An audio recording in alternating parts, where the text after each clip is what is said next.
If you read Matthew's Gospel 26th chapter, మత్తయి సువార్త 26వ అధ్యాయం చదివితే in verse 30, 30వ వచనంలో it is written, when they had sung a hymn, they went out into the Mount of Olives. అంతటా వారు కీర్తన పాడి ఒలీవల కొండకు వెళ్ళిరి. Lord Jesus Christ was there. యేసుక్రీస్తు ప్రభు ఉండినారు. So from this we can understand Lord Jesus Christ also sang a song.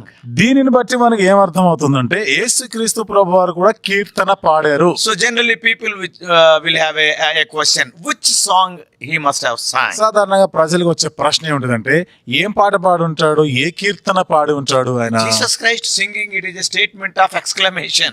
యేసుక్రీస్తు ప్రభు వారు కీర్తన పాడడం, పాట పాడడం అంటే అది కొంచెం ఆశ్చర్యపరుస్తుంది. Lord Jesus Christ, after the institution of the Lord's Supper, యేసుక్రీస్తు ప్రభు వారు ప్రభు బల్ల గురించి, ఆ వ్యవస్థను గురించి ఆయన చెప్పిన తర్వాత, and Lord Jesus Christ and the disciples left that room. యేసు ప్రభు వారు శిష్యులు కూడా ఆ గది నుండి బయటికి వెళ్ళిపోయారు. Immediately they have not sung songs. వెంటనే వాళ్ళు ఏం పాటలు పాడలేదు. John records that some more things have taken place. యోహాను రాసిన ప్రకారం మరికొన్ని సంగతులు అక్కడ జరిగినాయి.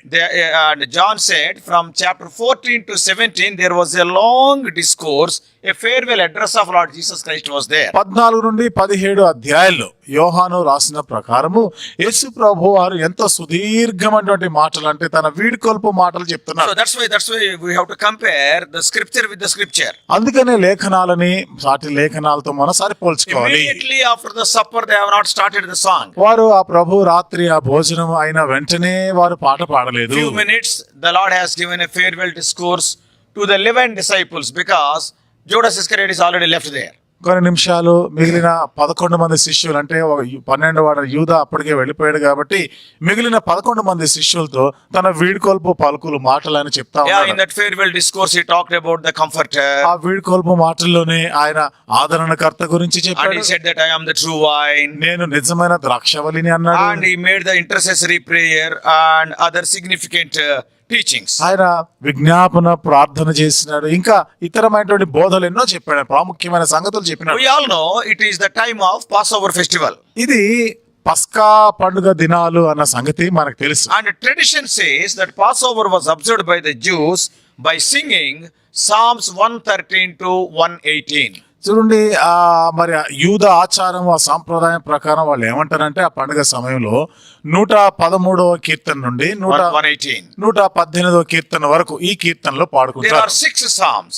6 కీర్తనలు ఉన్నాయి. Generally at the time of Passover they will be singing these 6 psalms. సాధారణంగా పస్కా పండుగ సమయంలో ఈ 6 కీర్తనలు పాడుతూ ఉంటారు. These 6 psalms are divided into 2 groups. ఈ 6 కీర్తనలు రెండుగా విభాగించబడ్డాయి. Generally at the time of observance of the Passover they used to sing the first 2 psalms, 113, 114. సాధారణంగా ఈ పస్కా పండుగను ఆచరిస్తూ ఉండగా మొదటి 2 కీర్తనలు అనగా 113, 114వ కీర్తనని పాడతారు. And after the conclusion of the Passover, at the close of the Passover, they were singing the remaining 4 psalms, 115 to 118.